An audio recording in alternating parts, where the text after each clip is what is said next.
Shalom, selamat siang Bapak Ibu Saudara sekalian. Ya, aduh ya, sudah diberkati? Amin Bapak Ibu ya. Wah, tetap semangat Bapak Ibu. Beri kemuliaan untuk Tuhan kita dong. Beri kemuliaan untuk diri kita ya. Wah, Bapak Ibu yang dikasih Tuhan, siang hari ini kita boleh menyampaikan tentang makna kebenaran firman Tuhan. Saya mengambil sebuah tema adalah hidup penuh syukur, Bapak Ibu. Apa Bapak Ibu? Hidup penuh syukur. Katakan kanan kiri Bapak Ibu Saudara. Hidup penuh syukur ya. Bapak Ibu ambil Alkitab Saudara. Kita akan bersama-sama boleh belajar kebenaran firman Tuhan ini. Saya akan mengambil di dalam bacaan kitab Efesus pasalnya yang kelima. Saya akan mengambil bagian dari ayat mulai yang ke-14 dulu sampai dengan ayatnya yang ke-20.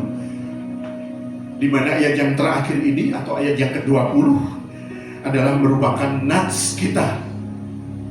Nats firman Tuhan kita siang hari ini. Mari kita akan baca bersama-sama Bapak Ibu yang dikasih Tuhan ya. Sudah ketemu? Kita akan baca bersama-sama Efesus pasal yang kelima ayat yang ke-14. Demikian firman Tuhan. Itulah sebabnya dikatakan, bangunlah hai kamu yang tidur, dan bangkitlah dari antara orang mati, dan Kristus akan bercahaya atas kamu. Ayat yang ke-15 dikatakan demikian, karena itu perhatikanlah dengan seksama bagaimana kamu hidup. Janganlah seperti orang bebal, tetapi seperti orang arif. Dan pergunakanlah waktu yang ada, karena hari ini adalah jahat. Sebab itu janganlah kamu bodoh, tetapi usahakanlah supaya kamu mengerti kehendak Tuhan. Dan janganlah kamu mabuk oleh anggur, karena anggur menimbulkan hawa nafsu, tetapi hendaklah kamu penuh dengan Roh. Dan berkata-katalah seorang kepada yang lain dalam mazmur, kidung puji-pujian, dan nyanyian rohani. Bernyanyi dan bersoraklah bagi Tuhan dengan segenap hati. Ayat yang ke-20 yang merupakan nats kita siang hari ini dikatakan demikian Bapak Ibu. Ucaplah syukur senantiasa atas segala sesuatu dalam nama Tuhan kita Yesus Kristus kepada Allah dan Bapa kita. Amin Bapak Ibu dikasih Tuhan. Ini adalah nats yang saat ini boleh ada, yang saya terambil dari kitab Efesus 5 ayatnya yang ke-20 Bapak Ibu. Hari-hari ini, akhir-akhir ini ya Bapak Ibu, kita ada dalam satu kondisi dan fenomena yang sedemikian sulit dalam kehidupan. Kalau kita mendengar, kalau kita mencermati dalam kehidupan kita, mungkin ini merupakan satu tema yang tidak terlalu berat untuk mungkin kita akan cerna Bapak Ibu ya. Tetapi saya berpikir jemaat supaya kembali pada satu tema yang sederhana, yaitu mengenai hati yang selalu untuk mengucap syukur. Kalau kita pada saat akhir-akhir ini kita melihat Bapak Ibu ya, situasi di dalam kehidupan berbangsa, ini situasi yang global, situasi yang luas dalam kehidupan berbangsa. Kalau kita semuanya ada sebagai orang-orang yang ada bergerak di bidang apapun, terutama yang saat ini bergerak dalam bidang bisnis, sesuatu yang menyangkut mengenai kegiatan-kegiatan ekonomi. Kita mungkin mendengar satu isu mengenai keberadaan kebijakan pemerintah yang tahun 2025 ini akan meningkatkan PPN jadi 12% Bapak Ibu. Ya, mungkin ini sesuatu yang kita sendiri kalau bukan ekonom nggak terlalu begitu melihat ya, apa sih dampaknya. Belum lagi kita melihat kalau di Amerika sana ada terpilihnya lagi Donald Trump yang kedua. Apa sebenarnya yang menjadi pengaruh Bapak Ibu ya terkait dengan terpilihnya daripada Donald Trump ini. Padahal dia di Amerika. Sedangkan kita semuanya ada di sini, di Indonesia. Tahukah Bapak Ibu, ada satu jargon politik yang begitu menakutkan dalam tanda petik.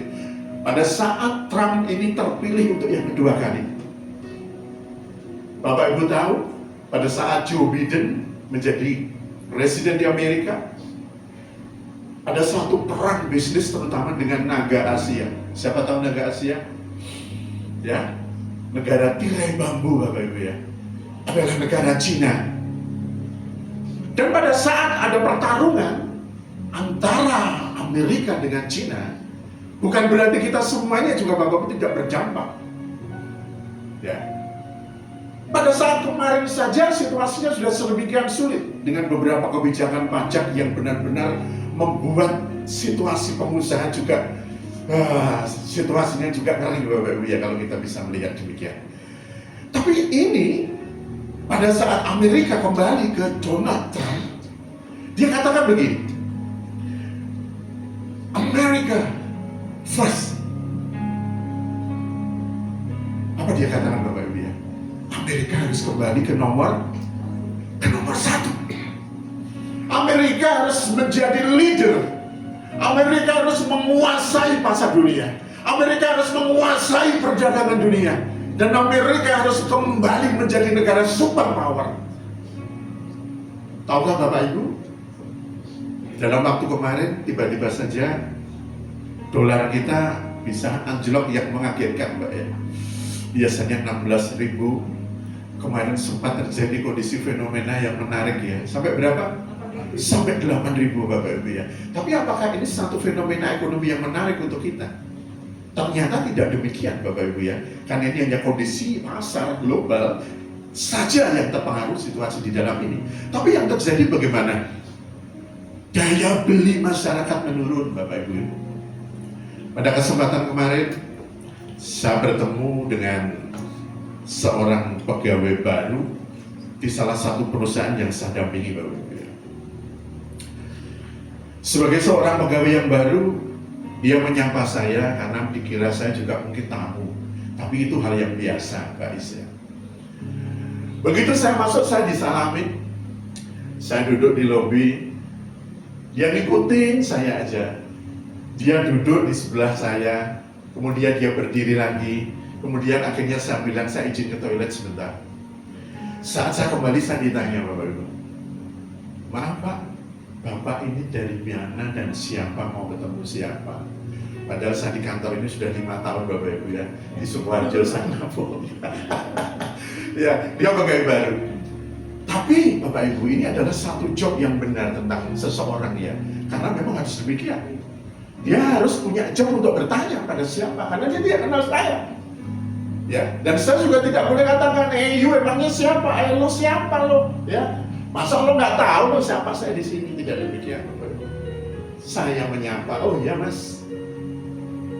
Maaf Pak, saya pegawai baru di sini. Oh iya, akhirnya saya persilakan untuk duduk Bapak Ibu. Kami ngobrol. Namanya Mas Agus. Ya, agak gundul sedikit. Tapi memang bener Agus, bukan tidak Agus. Mas Agus, Mas, berapa lama Anda masuk? Baru 3 hari Pak. Sebelumnya kerja apa? Saya menggantikan salah satu satpam Pak yang kemarin seminggu yang lalu dia resign. Mas Agus kok bisa sampai ke sini, rumahnya mana? Rumahnya deket Pak, di daerah Klaten, di daerah Delanggu. Terus dulu sebelum menjadi satpam, apa profesinya? Dia bilang profesinya jualan buah Bapak Ibu. Di daerah Gentang sana ya, kalau saya sama Monik mungkin sering lewat sana ya. Jadi di depan itu ada kelurahan atau balai desa Gentang. Dia ini jualan memakai pick up. Dia berjualan buah-buah Bu, Pak. Oh. Berapa lama? Saya jualan sudah 4 tahun Pak. Wah, alasannya apa saudara? Kok tiba-tiba saja Anda banting setir? Karena saya sudah berupaya untuk bertahan Pak. Selama hampir 6 bulan terakhir, saya rela paling tidak pulang dengan kondisi nombok pun saya nggak masalah. karena anak saya 3, masih kecil-kecil semuanya. Mereka butuh biaya, Bapak Ibu ya. Bapak Ibu, dia berjualan sudah 4 tahun. Artinya kalau 4 tahun ini sebenarnya kalau dari sisi kita mengambil keputusan untuk melakukan satu pekerjaan, mestinya ini sudah menghasilkan sesuatu ya. Artinya ada keteguhan, ada kondisi di mana dia sudah menghasilkan untuk bisa menghidupi anak istrinya. Tetapi kenapa dalam kondisi-kondisi akhir, dia katakan 6 bulan terakhir, kondisi daya beli masyarakat dia katakan menurun sekali. Sehingga kadang-kadang dia katakan selama hampir 3-4 seminggu itu dia nggak bisa pulaan, Bapak Ibu. Jadi kondisinya itu buah-buahnya sampai busuk. Sehingga sampai di rumah pun diberikan kepada tetangga-tetangga katanya, Bapak Ibu. Saya berpikir, Bapak Ibu ya, ternyata kondisi dalam situasi kehidupan ekonomi kita, dalam kondisi saat-saat sekarang ini, ada satu kondisi-kondisi yang memang berdampak untuk kondisi masyarakat-masyarakat yang memang ada dalam kondisi masyarakat menengah ke bawah, Bapak Ibu. Tetapi saya melihat kondisi menengah dan menengah ke atas, kondisi daya beli mereka masih bisa bertahan. Justru dalam situasi sekarang mereka yang ada di high class, mereka semua menikmati holiday, Bapak Ibu ya. Jadi situasi-situasi yang dirasa kalau ini tidak kita tangkap sebagai sebuah concern dalam kehidupan berbangsa, saya khawatir dalam kehidupan kita di tahun 2025 ini kita semuanya mengalami banyak situasi dan kegoncangan. Oleh karena itu, Bapak Ibu, siang hari ini saya merasa perlu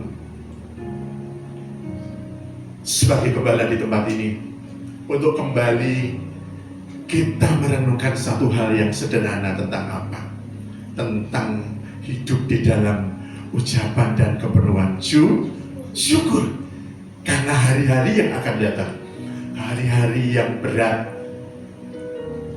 hari-hari yang akan menyita situasi apapun di dalam kehidupan pekerjaan kita, keluarga kita, apapun yang menjadi pergumulan saudara. Namun siang hari ini Bapak Ibu, kita tidak boleh khawatir, karena janji di dalam firman Tuhan dikatakan di dalam Efesus 5 ayat 20, Paulus mendorong umat Tuhan yang saat itu ditulis di Efesus, Bapak Ibu ya. Dan saudara tahu apa yang menjadi nasihat Paulus di dalam ayat yang ke-20, dikatakan ucaplah syukur senantiasa atas segala sesuatu dalam nama Tuhan kita Yesus Kristus kepada Allah dan Bapa kita. Saudara tahu ini ditulis oleh Paulus di dalam kehidupan aniaya, dia di dalam penjara. Jadi jangan dikira dia ngomong itu cuma ngomong tok, Bapak Ibu. Iya saja dikatakan dia mungkin tidak mengalami situasi-situasi yang sulit di dalam hidupnya atau di dalam pelayanannya, tetapi surat Efesus ini sebagai nasihat untuk kita semuanya ditulis pada saat beliau ada di dalam penjara, Bapak Ibu. Bapak Ibu, siang hari ini bagaimana keadaan kita untuk bisa mengucap syukur? Ada satu kisah menarik, Bapak Ibu ya. Mungkin saudara tahu, kita boleh belajar dari seseorang yang bernama Fanny Crosby. Apa yang bisa kita boleh belajar dari kehidupan sosok seorang Fanny Crosby? Mungkin ada satu hal, Bapak Ibu ya, ini adalah seorang komposer yang cukup terkenal ya. Tapi saudara tahu bahwa Fanny Crosby ini ada dalam kelemahan, karena dia selama usia 6 minggu dia mengalami kebutaan, Bapak Ibu. Jadi ini adalah seorang komposer yang paling produktif di dalam sejarah penciptaan lagu-lagu pujian di dunia. Dan Bapak Ibu mau tahu, ada 8.000 lagu-lagu kubahan dia, lagu-lagu yang diciptakan oleh dia. Dan mungkin ada satu lagu yang saat ini abadi, Bapak Ibu yang saudara dengar. Mungkin ada satu lagu Pak Andreas, mungkin kita akan dengar. Bapak Ibu mungkin bisa mengingat meskipun ini sudah di aransemen dengan aransemen yang baru. Kita akan lihat satu lagu supaya kita bisa tahu apa hasil karya dari seorang Fanny Crosby.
Pernah mendengar lagu ini?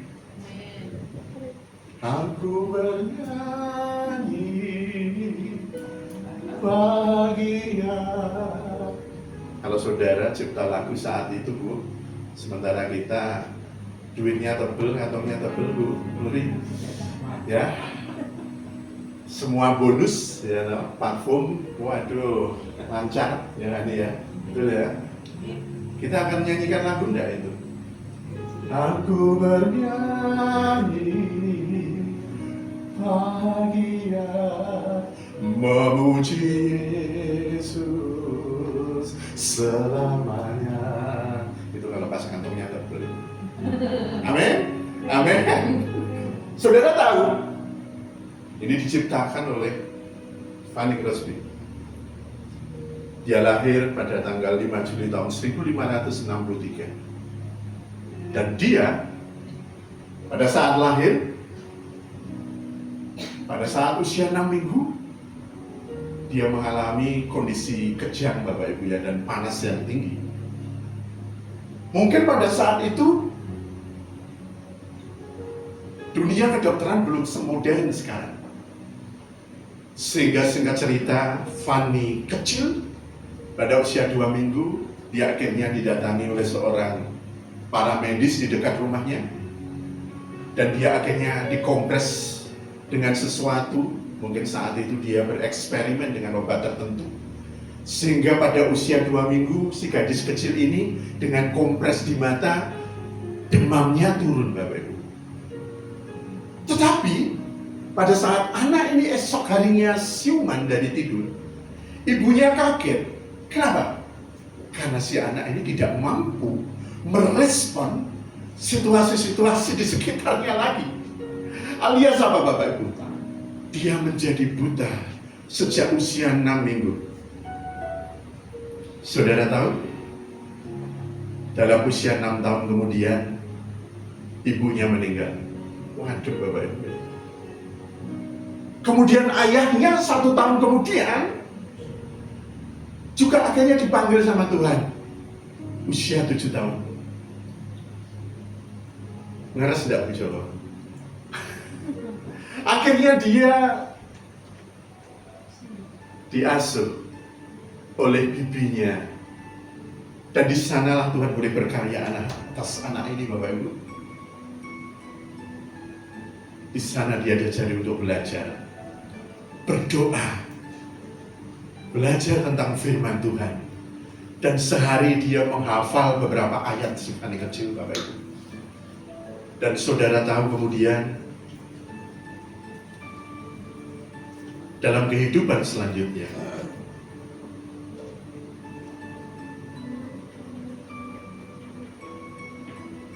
dia akhirnya bisa berkarya.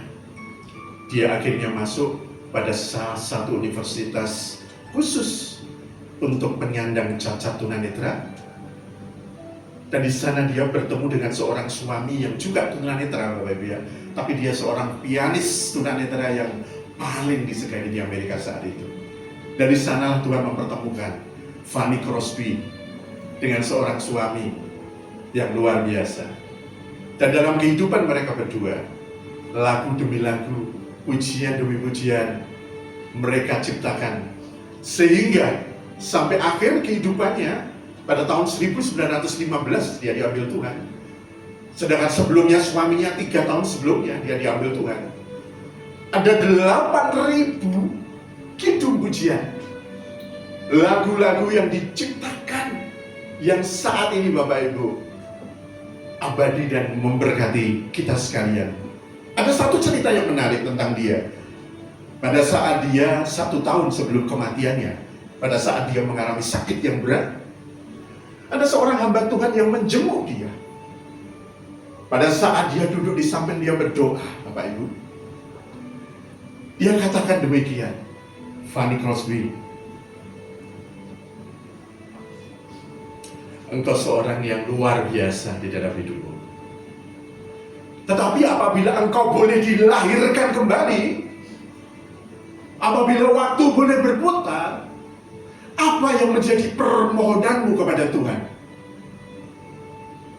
Kalau saudara menjadi Fanny Crosby, hidup selama pada saat mulai 6 minggu sampai dia berusia 94 tahun dalam keadaan buta, kira-kira kalau saudara menjadi dia, kalau dilahirkan kembali, saudara akan jawab seperti apa, Bapak Ibu? Apa, Bu? Bisa melihat. Amin. Masuk akal enggak, Tante? Kalau misalnya itu terjadi, Tante juga akan ngomong apa permintaannya kalau bisa dilahirkan kembali. Bisa? Lihat yang sebelah sini. Yang sebelah sini juga sama. Bu Joko, kalau seandainya Fanny Crosby itu ditanya seperti itu, apa jawabnya?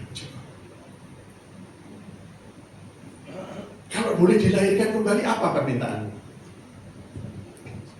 Tadi jawabannya di sebelah sini, ingin supaya dilahirkan tidak buta.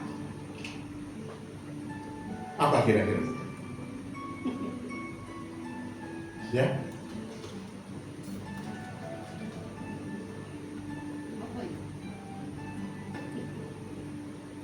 Apa kira-kira?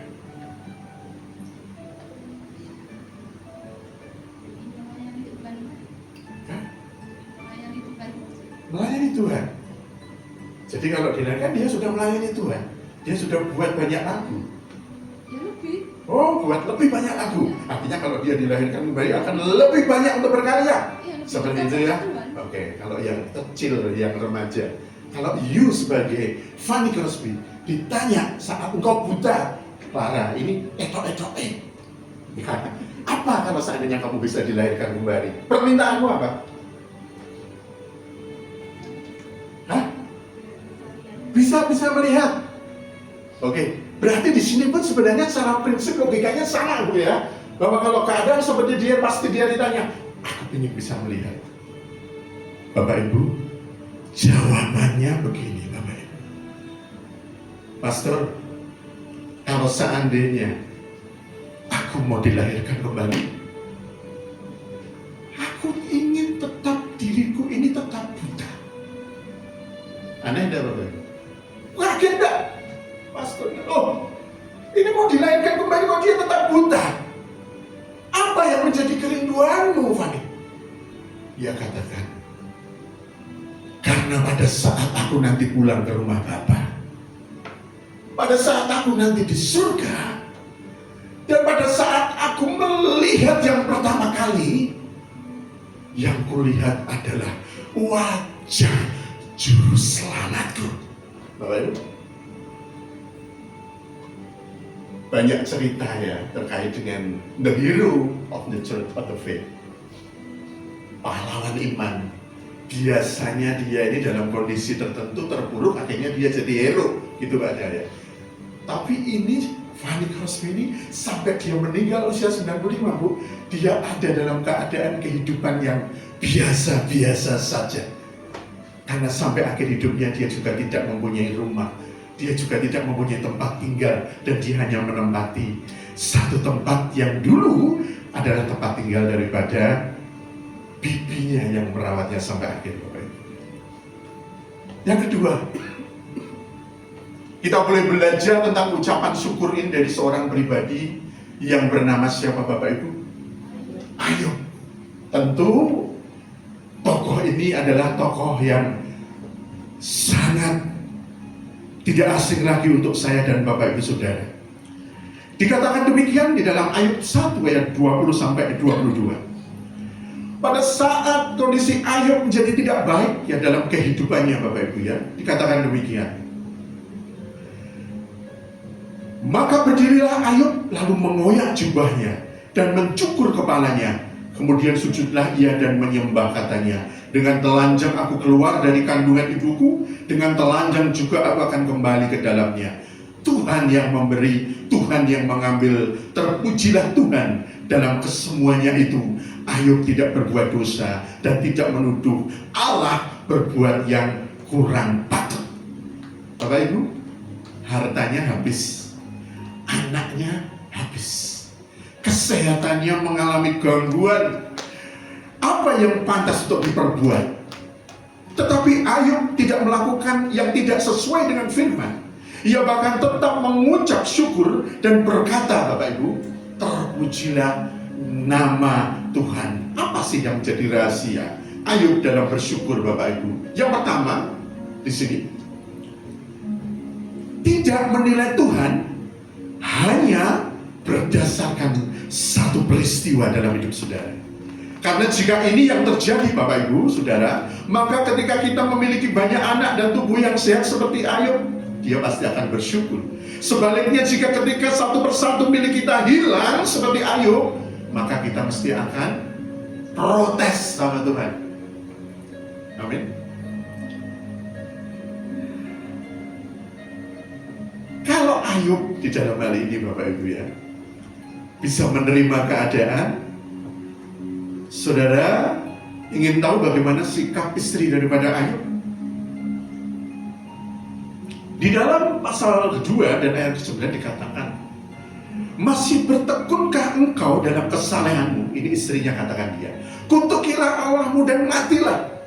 Kalau boleh tahu mirip siapakah diri Anda, Bapak Ibu? Memilih siapa nih, Bu ya? Ayub 2 sangat bertentangan dengan istrinya. Ayub 2 ayat 9 katakan, masih bertekunkah engkau dalam kesalehanmu? Kutukilah Allahmu dan matilah. Kalau boleh tahu mirip siapa diri kita, Bapak Ibu ya? Ini model iman yang apa? Model iman yang kondisional. Diberkati, memuji, diberi kesulitan, kita memaki-maki, Bapak Ibu ya. Kalau yang di sebelah sini seperti apa, Bapak Ibu? Ingin hidup seperti Ayub atau seperti istrinya? Amin. tentu seperti Ayub ya, dan juga nggak ada kalau sebelah sini. Kalau sebelah sini Bu, hidup seperti Ayub atau seperti istrinya Ayub? Ya, seperti Ayub ya, berarti juga nggak ada di sini Bapak Ibu. Kabeh kok apik kabeh Bapak Ibu ya, luar biasa. Roma 8 ayat 28 katakan, Bapak Ibu kita tahu bahwa Allah turut bekerja dalam segala sesuatu untuk mendatangkan kebaikan bagi mereka yang mengasihi Dia, yaitu bagi mereka yang terpanggil sesuai dengan rencana Allah. Yang kedua Bapak Ibu, bagaimana supaya kita mempunyai hal supaya bisa mengucap syukur? Tidak menilai Tuhan hanya berdasarkan yang hilang.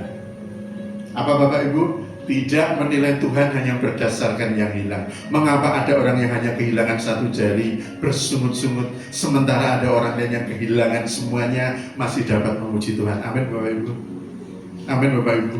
Inilah hal yang kedua Bapak Ibu. Ya. Yang ketiga, tidak menilai Tuhan ya hanya berdasarkan pemberiannya. Alasan setan mencobai Ayub Bapak Ibu, karena setan berkata Ayub mengikut Tuhan hanya karena berkat yang berkelimpahan. Ia dipagari rumahnya, dipagari anak istrinya, dipagari hartanya tidak henti-hentinya bertambah, sehingga ia menjadi konglomerat nomor 1 di negerinya saat itu. Kalau semuanya itu diambil, Ayub pasti mengutuki Allah. Ini kata iblis. Apakah benar Bapak Ibu Ayub mengutuki Tuhan ketika semuanya itu diambil? Jadi apa yang membuat Ayub tetap saleh? Ayub tetap setia kepada Tuhan? Karena ia tidak menilai Tuhan hanya dari apa yang Tuhan berikan.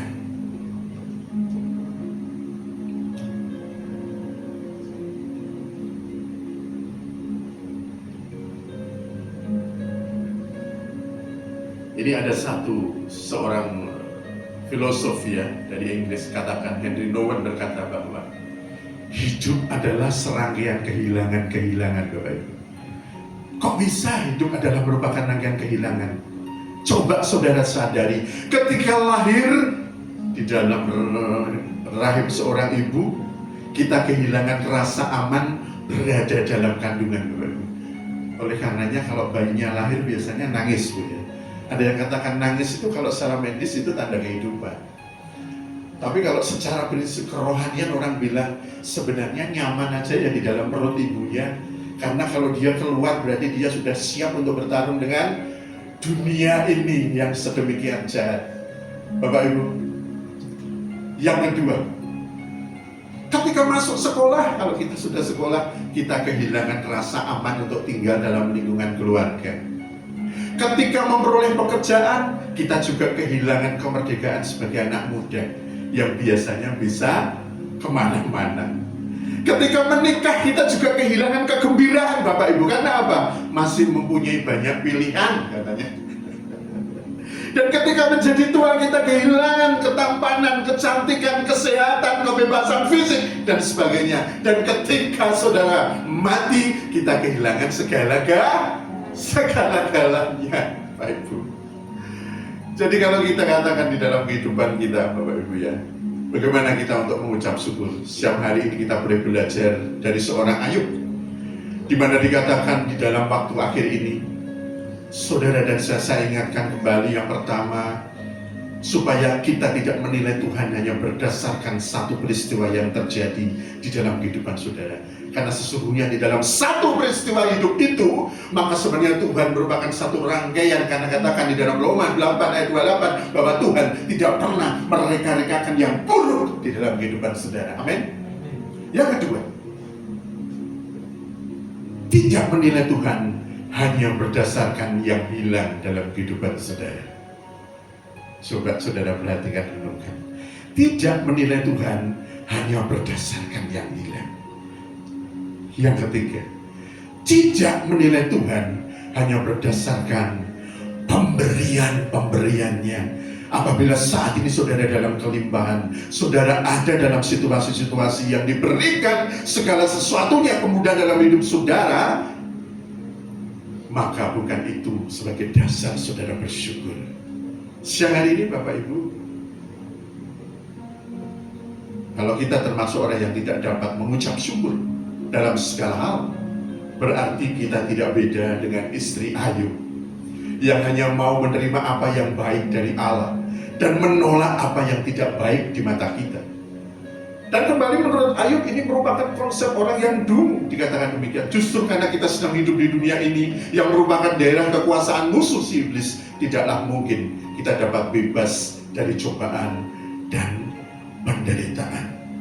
Mari Bapak Ibu siang hari ini, di dalam menghadapi waktu-waktu yang hari-hari ini adalah hari-hari yang jahat, di dalam kehidupan bernegara berbangsa, dalam kehidupan kita semakin dewasa, dalam kehidupan pribadi saya, saudara, keluarga, dan juga pelayanan di tempat ini, apapun yang akan kita lalui di tahun 2025, hari ini saya himbau saudara mempunyai hati yang selalu mengucap syukur. Beri kemuliaan untuk Tuhan kita Yesus Kristus. Dan untuk siang hari ini tema ini akan saya tutup. Saya mohon ada satu ayat yang cukup menarik dan menjadi ayat favorit saya juga. Saya harap menjadi ayat favorit saudara. Mohon ditampilkan Pak Andreas di dalam Habakuk pasal yang ketiga, ayatnya yang ke-17 sampai dengan ayatnya yang ke-19. Ini adalah ayat yang terakhir, Habakuk pasal yang ketiga, ayatnya yang ke-17 sampai dengan pas ayatnya yang ke-19. Ini adalah ayat kita yang terakhir. Bapak Ibu, kita akan bersama-sama. Habakuk, Pak. Oke, Bapak Ibu, kita baca bersama-sama, kita cermati bersama-sama. Ini adalah merupakan firman yang luar biasa. Ya, saya tutup dengan firman ini dan saya berdoa ini dimeteraikan di dalam kehidupan, di dalam pekerjaan, di dalam pelayanan, di dalam hati saudara masing-masing. Habakuk 3 ayat 17 dikatakan demikian, sekalipun pohon ara tidak berbunga, pohon anggur tidak berbuah, hasil pohon zaitun sekalipun ladang-ladang tidak menghasilkan bahan makanan, kambing domba terhalau dari gulungan, dan tidak ada lembu sapi dalam kandang. Ayat ke-18 dikatakan, namun aku akan bersorak-sorak di dalam Tuhan, beria-ria di dalam Allah yang menyelamatkan aku. Ayat yang ke-19, Allah Tuhanku itu kekuatanku. Apa Bapak Ibu? Iya, membuat kakiku seperti kaki rusa. Ia membiarkan aku berjejak di bukit-bukitku. Amin Bapak Ibu. Saya berharap ini menjadi bekal untuk saya, untuk Bapak Ibu semuanya. Habakuk 3 ayat 17, 18, dan 19 akan menjadi dasar kekuatan yang akan membekali kita untuk kita boleh melangkah di dalam setiap kehidupan, pekerjaan, dan pelayanan kita. Tuhan Yesus memberkati saudara-saudara sekalian. Amin.